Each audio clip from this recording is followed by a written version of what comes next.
Salut la compagnie, c'est Jules Melon et aujourd'hui dans la Ciné Critique, nous allons parler d'un film de requin, sous-genre assez prolifique, notamment depuis les années 90, et donc suite aux divers Les Dents de la Mer, le premier étant le meilleur film de requin de l'histoire, un grand Spielberg bien sûr. Les suites sont plus discutables, mais j'aime bien Les Dents de la Mer, deuxième partie dont j'ai parlé il y a quelques semaines. Il a été question aussi sur ma chaîne il y a un peu plus longtemps maintenant, à sa sortie en salle, de En eau trouble. J'ai pas vu le 2, je crois pas, de Meg. Enfin bon, j'ai pas vu le 2, non, je crois pas. Bon, j'ai zappé ça. Voilà. Et il y a eu ce Peur Bleue en 1999, que j'ai découvert moi sur Canal+, probablement l'an 2000, hein, et que j'avais gardé sur VHS, quand bien même je l'ai très peu revu. Alors, si je l'ai gardé, c'est que probablement j'avais enregistré un autre film derrière qui m'était cher et que je voulais pas risquer de l'effacer. Et là, plus de 20 ans après, je le revisionne, enfin, réalisé par Rennie Harlin, le plus américain des Finlandais, et si je le revois, c'est que visiblement là, du moins aux États-Unis, au moment où je tourne cette vidéo, il n'y a pas d'annonce de sortie en France, mais on sait jamais, ça peut changer. Donc le 1er mai va sortir Deepwater, qui est un autre film de requin, lui-même une suite d'un film qui s'appelle Bait, mais qu'il n'a pas du tout réalisé. Pourquoi pas? Et Rennie Harlin, évidemment, vous le connaissez, parce que grand réalisateur de films d'action spectaculaires, enfin grand, du moins il est attaché à des projets qui ont marqué l'histoire de ce cinéma-là, le deuxième Die Hard et Cliffhanger. Cliffhanger, je l'ai évoqué sur la chaîne et je l'ai découvert trop tard. Peut-être que je le réessaye un jour. Il a fait aussi le deuxième Freddy, que j'ai pas vu, il faudrait que je m'attelle à voir les autres films de cette saga horrifique. Parce que bon, Peur Bleue, c'est quand même un film d'horreur. Je crois qu'il a fait aussi un exorciste, hein, Rennie Harlin, ouais. Et Deep Blue Sea en version originale, en version québécoise, Terreur sous la mer, c'est intéressant, hein, tout ceci. Avec au casting pas mal d'acteurs qui sont, alors, connus ou non, ça dépend, mais le plus bankable à l'époque, c'était bien sûr Samuel L. Jackson. Il y a aussi, maintenant on le reconnaît vraiment très bien, Stellan Skarsgård, mais qui n'était pas très réputé à l'époque. Thomas Jane, avant qu'il ne soit dans The Mist. Le rappeur LL Cool J avec un personnage, limite le personnage dont on se souvient le plus en fait dans ce film, parce qu'il a plus d'importance que prévu par rapport au scénario de base. Et des apparitions aussi, alors elles sont importantes dans l'intrigue de Saffron Burrows, mais je ne crois pas l'avoir revu ou vu ailleurs, peut-être, mais bon, pas dans un rôle principal à ce moment-là. Jacqueline McKenzie et Michael Rappaport aussi, tiens, une gueule aussi qu'on reconnaît. Aida Turturro aussi, qui est la cousine de John et de Nicholas. Et l'histoire, c'est intéressant parce que, c'est une sorte de dents, c'est pas des dents de la mer du tout, ça change, on voit beaucoup plus les requins, pas mais les requins, mais ça veut référencer les dents de la mer. Il y a cette plaque, hein, l'immatriculation, c'est la même, hein, qui vient de Louisiane, mais il y a autre chose de Spielbergien dans le scénario, c'est Jurassic Park, alors Michael Crichton, hein, on prononce comme ça, je crois, Crichton. Parce qu'il y a une idée de science derrière, et alors, on ne va pas recréer des espèces ici, mais manipuler génétiquement des espèces qui sont d'ailleurs là depuis avant les dinosaures. Hein. Les requins, ils ont traversé l'histoire de notre planète, c'est dit d'ailleurs dans le film. Ou dans un centre de recherche sous-marin, à Aquatica. Alors, le film a été tourné quelque part dans une baie au Mexique, hein. C'est pour ça que c'est une coproduction mexicaine avec les États-Unis. On a effectué des recherches sur 3 requins afin de trouver un traitement contre la maladie d'Alzheimer. Et la scientifique, enfin, ils sont 2 vraiment qui chapeautent, mais celle qui va représenter, on va dire, ce projet, qui s'appelle Susan McAllister, fait ça parce que elle veut éradiquer cette maladie, parce que son père en est atteint. Bon, cette idée-là, mais elle joue un peu à Dieu.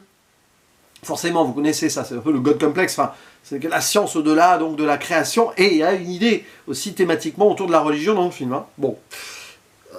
Alors, elle est avec un génie qui pisse dans le vent, il y a cette scène-là, jouée par Stellan Skarsgård, et cette idée un peu de création. La création, c'est des nouvelles créatures à la Frankenstein, Prométhéeus et tout ce que vous voulez là. Donc, parce que si on manipule génétiquement les requins, ceci ici dans le film, bon, c'est quasi de la science-fiction aussi. Hein. Ils vont eux-mêmes être beaucoup plus intelligents et peut-être agir différemment, se sentant piégés, manipulés, pour essayer de s'en sortir. C'est une question de survie pour eux et repartir dans la vie naturelle. Et les humains vont prendre cher dans ce centre aquatique où on va ramener l'un des financiers de l'opération, Russell Franklin, joué par Samuel Jackson. Ça aussi, ça fait très Jurassic Park. Tiens, il vient étudier les lieux pour savoir s'il continue à donner de l'argent. C'est pas un avocat, c'est directement le financier principal qui débarque, quoi. Et évidemment, dans ce petit endroit-là, on va avoir une sorte de huis clos aquatico-architectural, où les gens là, donc des scientifiques et ce riche financier, plus un cuisinier rappeur, enfin, joué par le rappeur LL Cool J avec son perroquet, vont devoir affronter des requins qui vont se rebeller. Ça va être un petit peu violent.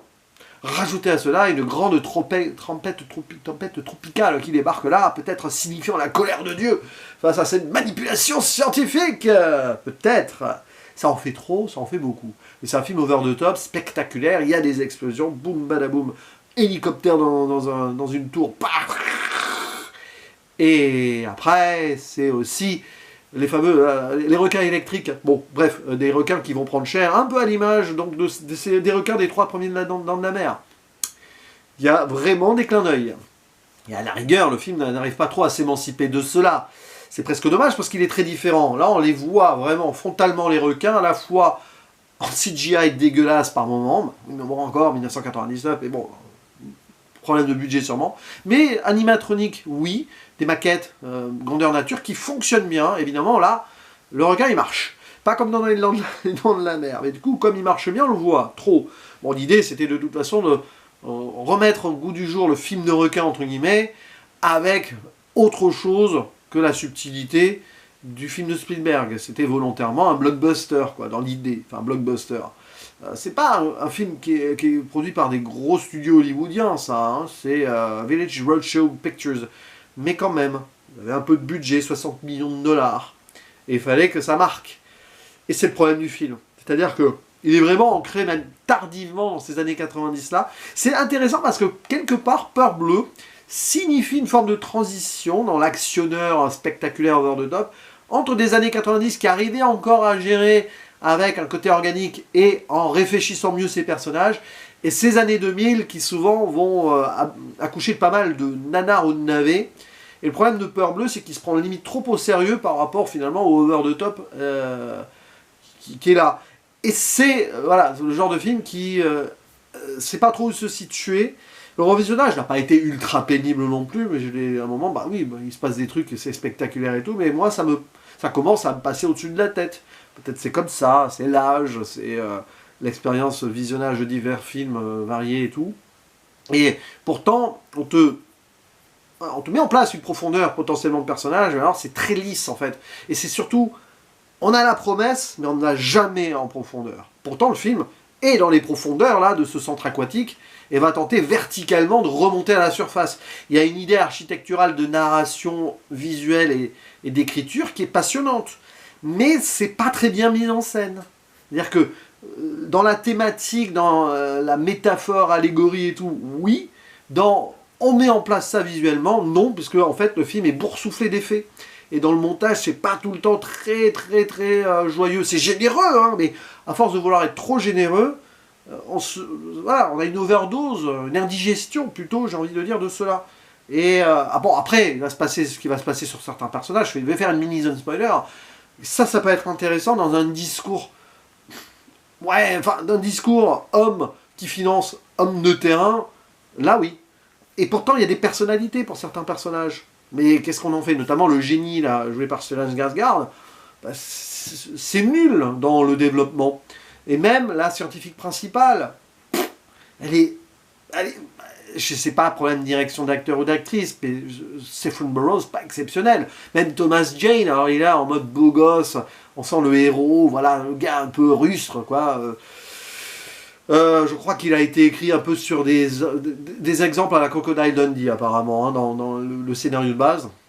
Mais voilà, finalement, le meilleur personnage du film, ça peut être le personnage de Samuel L. Jackson, mais on va revenir sur lui, et aussi d'ailleurs du Preachers, le cuisinier avec son perroquet qui est très proche de la religion et qui va être le contrepoids justement de cette folie scientifique derrière. Et sa façon de survivre est intéressante en soi. C'est-à-dire qu'il défie un peu les lois de Dieu, où Dieu le prend sous son aile quand même dans ce bazar-là. Donc, spoiler, pour plusieurs choses qui surprennent. En fait, le film, c'est pas un film à twist, Et c'est un film qui va jouer sur des surprises. Bon, le premier moment de l'attaque sur le personnage de Stellan Skarsgård, où il se fait arracher le bras, bien géré, mais le problème c'est que voilà, on y met des effets, des ralentis, des montages qui... un peu relou et lourdingue. Mais bon, sur le moment, ça capte l'attention. Là où le film commence peut-être à faussement s'endormir. Et pareil plus tard pour le personnage du riche friqué, qui d'ailleurs fait face à Carter Blake, là, le plongeur, chasseur de requins, entre guillemets, qui est sur place, joué par Thomas Jane. La première rencontre est un peu électrique entre les deux. Voilà, le grand capital qui va faire ses grands discours et tout, mais qui n'y connaît rien, c'est exactement ça. Et il va mourir sur ce grand discours. J'aime bien cette idée. Là, c'est le meilleur moment du film. Il est très connu, hein. Voilà, il est là, c'est celui qui tire les ficelles.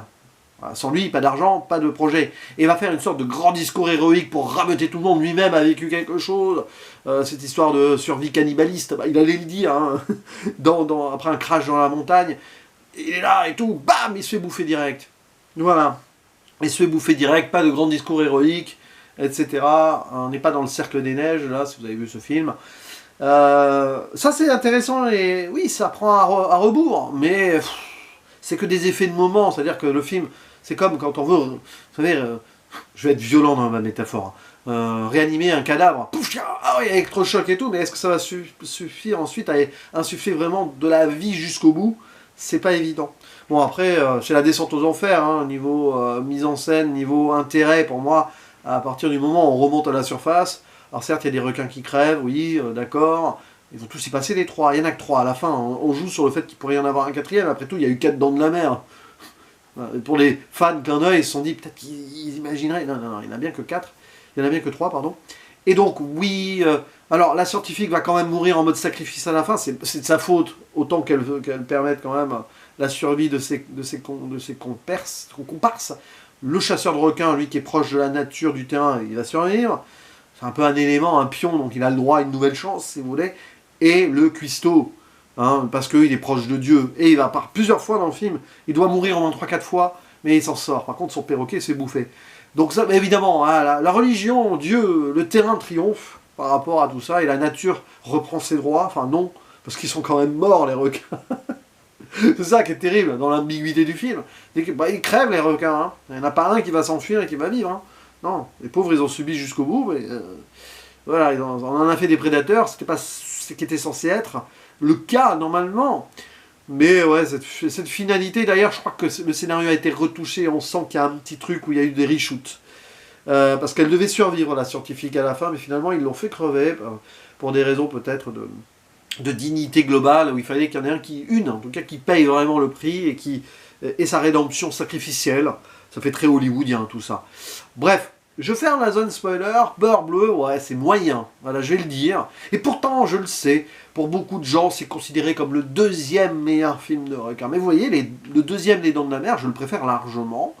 Il est souvent décrié, évidemment, parce que si vous voulez le comparer au premier, c'est compliqué. Mais pris à part, il y a quand même des choses qui sont pas si mal que cela. Et au pire, en bon film de requin, parce qu'il n'y en a pas des masses, enfin du moins de ce que j'ai vu, non, je ne vais pas citer les Sharknado que je n'ai pas vu, de toute façon, mais il y a eu Dangerous Animals l'année dernière, je crois que c'est un film australien, hein, si je ne me trompe pas, et j'en avais fait un podcast, et il était bien, hein, il était bien, il faudra même que je le revoie, parce que c'est possible qu'il gagne, mais ça va au-delà aussi du film de requin, quelque part, ça critique aussi cette approche spectaculaire à l'américaine des films de requins, mais bon, on va même pas parler de Sous la Seine, hein. Je l'ai déjà fait 2 fois, hein, une fois sur ma chaîne en podcast, et une fois chez l'ami Romain Rimbaud, quand on a fait notre rétrospective Xavier Gence. Ce fut quand même une belle souffrance. Il y en a un deuxième de Sous la Seine prévu, par Alexandre Aja, qui avait fait un film de Croco avant, et de Piranha. Voilà. Et René Harlin, donc si vous voulez voir un autre film de requin de lui, 1er mai aux États-Unis, ça sent la VOD chez nous, mais peut-être que je me trompe. On verra bien ce que ça donne. Bon, allez, n'hésitez pas à me dire en commentaire ce que vous pensez de Peur Bleue, de Deep Blue Sea, et si vous aimez certains films de requins, que j'ai mentionnés ou non ici, au-delà de Jaws évidemment, qui est incontestablement le meilleur, mais ce n'est pas qu'un film de requin, Jaws, bien sûr, ça va au-delà. Puis d'ailleurs, le requin, hein, au final, hein, on nous ménage avec. Allez, à vous la parole en commentaire, et je vous dis à la prochaine. Ciao.